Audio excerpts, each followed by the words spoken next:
E neste domingo, às 9 horas da manhã e depois às 7 horas da noite, nós teremos as reuniões do Espírito Santo, que são reuniões direcionadas para a busca da presença de Deus, para o fortalecimento espiritual, e são reuniões direcionadas para que as pessoas cresçam espiritualmente, né? Tenham as suas experiências com Deus, porque isso é fundamental para assegurarmos a nossa salvação e também para termos uma vida vitoriosa. Mas neste domingo eu quero chamar a sua atenção.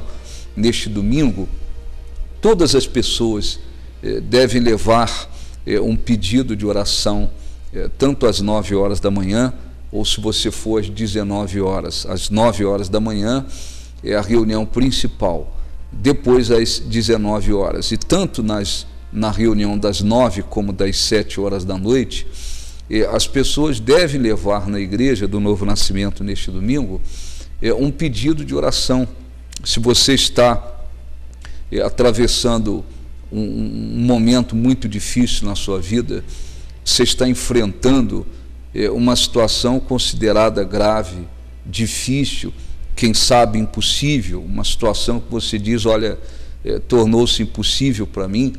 Ou se você não está enfrentando problemas, mas você diz, eu tenho um grande objetivo com Deus, eu preciso de uma vitória importantíssima na vida, seja uma vitória relacionada à sua vida espiritual, sua vida física, familiar, sentimental, profissional, econômica, enfim.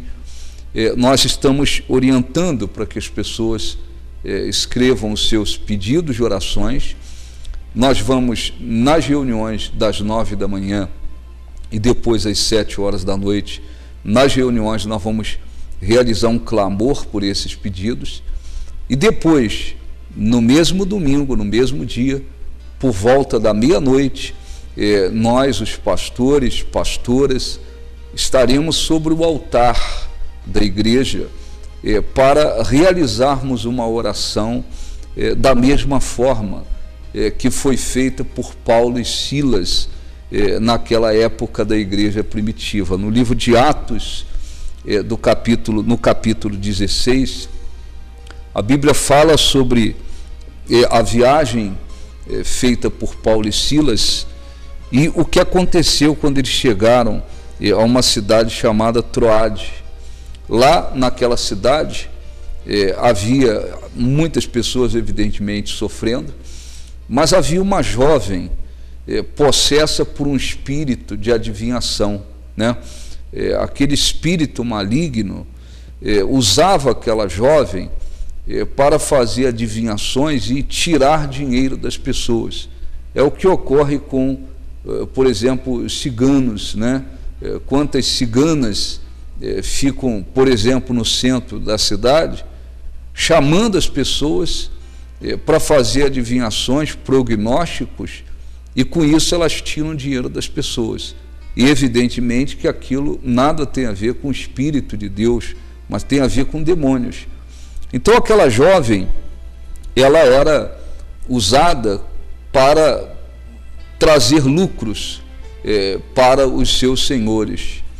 E quando Paulo e Silas chegaram à cidade, ela começou a persegui-los de certa forma, andar atrás deles, para tentar divulgar quem eles eram.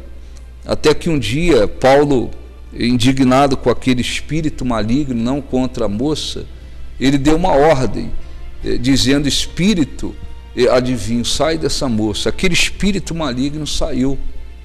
Aquela moça, aquela jovem foi liberta, e ela saiu daquela vida de engano, cessou a fonte de lucro daqueles homens, e eles criaram uma situação para difamar Paulo e Silas, até que injustamente eles foram presos e eles sofreram. Mas diz a Bíblia, no livro de Atos, capítulo 16, versículo 25, por volta da meia-noite, Paulo e Silas estavam dentro do presídio, presos, amarrados, numa situação considerada impossível de sair. Eles sofreram açoites, eles foram presos, eles foram colocados dentro do presídio e ainda com os pés presos em troncos. Eles estavam absolutamente presos, né? Mas diz a Bíblia que por volta da meia-noite, Paulo e Silas oravam e cantavam louvores a Deus. Por um momento eles oravam a Deus, clamavam a Deus. E por outro momento eles cantavam louvores, eles glorificavam a Deus. E os demais companheiros de prisão escutavam. De repente sobreveio tamanho terremoto que sacudiu os alicerces da prisão. Abriram-se todas as portas e soltaram-se as cadeias de todos. Aquele terremoto não ocorreu de um modo natural como acontece em tantos lugares do mundo. Aquele terremoto ocorreu como resposta da oração e do louvor daqueles homens de Deus. Aquele terremoto abalou os alicerces da prisão. Ninguém morreu, ninguém se feriu, mas aquilo aconteceu de um modo tão direcionado para libertar os apóstolos, que todas as portas se abriram naquela noite. As cadeias que algemavam, que prendiam aqueles homens de Deus, elas foram quebradas e todos foram livres. O carcereiro responsável em guardá-los, pensando que eles haviam fugido, ia cometer o suicídio, porque seria responsabilizado pela fuga de muitos prisioneiros. Mas Paulo e Silas disse: não faça isso, nós estamos aqui. E aquele homem também se converteu e, consequentemente, a família dele foi abençoada. Então, aconteceu um grande milagre, porque homens de Deus oraram e cantaram louvores a Deus. Então, o que vamos fazer neste domingo é exatamente isso. Nós vamos recolher nas reuniões os pedidos de todas as pessoas.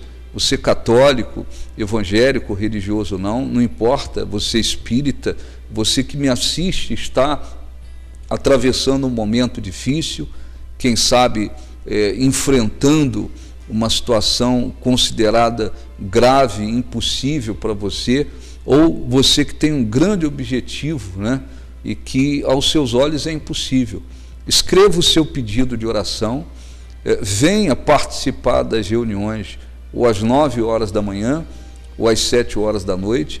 Nós vamos recolher os pedidos de todas as pessoas, e vamos guardá-los até que por volta da meia-noite, nós, os homens de Deus e mulheres de Deus, pastores, esposas, nós estaremos no altar, orando, cantando louvores, fazendo exatamente o que fez Paulo e Silas. E ali nós vamos apresentar a Deus mais uma vez esses pedidos, para que o poder do Espírito Santo realize milagres e as pessoas que estão enfrentando situações graves, impossíveis, difíceis, ou que têm um objetivo importante na vida, elas sejam abençoadas por Deus. O mesmo Senhor que atendeu a oração de Paulo e Silas é o mesmo. Nós não merecemos nada, ninguém merece absolutamente nada. Não somos perfeitos, não temos méritos, não há ninguém que possa exigir de Deus alguma coisa, mas o que vamos fazer é bíblico, né? Jesus disse, o Senhor Jesus disse: pedi, pedi e dar-se-vos-á. Então nós vamos pedir a pessoas doentes, sofrendo porque estão desenganadas, a pessoas oprimidas, a pessoas nos vícios, a pessoas endemoniadas, a pessoas com problemas no casamento, na família, a pessoas que estão perdidas, né, escravizadas pelo pecado, a pessoas que estão escravizadas, presas por muita coisa. Mas há um Deus que liberta, que transforma, que salva e que abençoa. Agora, cabe a você fazer a sua parte, não fique aí na incredulidade. Você sabe que a fé é uma questão de decisão. A gente ouve a palavra de Deus, então nós temos que decidir aceitá-la e confiar nela, de fato, de verdade, com todas as nossas forças. Então, isso é fé.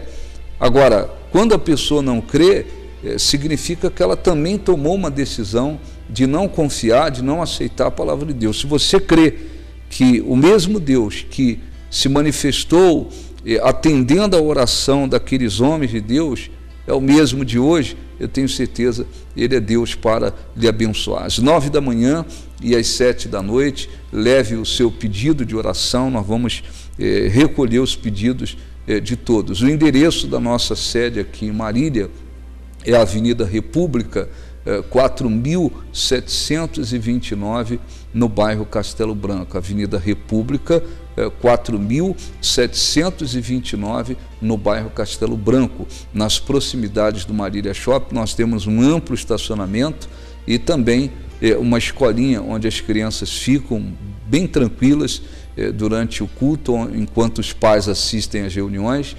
As crianças ficam lá com pessoas responsáveis para cuidar delas, orientá-las, abençoá-las, enfim, ensiná-las, e eu tenho certeza Deus há de abençoar. Avenida República, 4.729, bairro Castelo Branco. Leve o seu pedido de oração. Nós vamos a um breve intervalo e já já a gente volta com todos vocês.